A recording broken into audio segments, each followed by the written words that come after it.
Bismillahirrahmanirrahim. Assalamu alaikum. My name is Hassan, and today we are going to display out of stock product at the end of WooCommerce shop in WordPress. Before starting work, it's my request, please subscribe my channel. Thank you. Now back to our work. So we are in shop page, and then you see product out of stock. You see read more.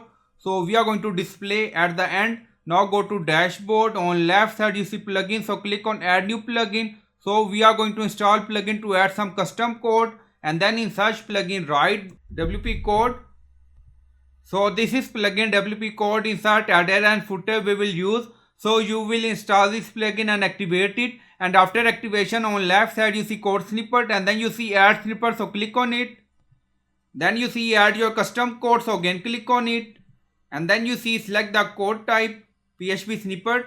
Now create custom snippet section open, and then you can add title here. Then you see code preview. On right side you see PHP snippet. Now we are going to paste code, and you will find this code in video description or in comment section.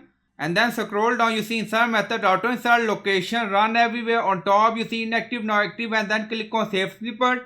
Now snippet created and saved. Go to shop page. So this is our out of stock product. Now refresh the page,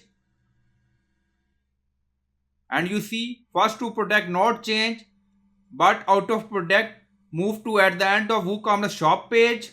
So I hope you like this video. Please like, comment, share, subscribe. Thank you for watching.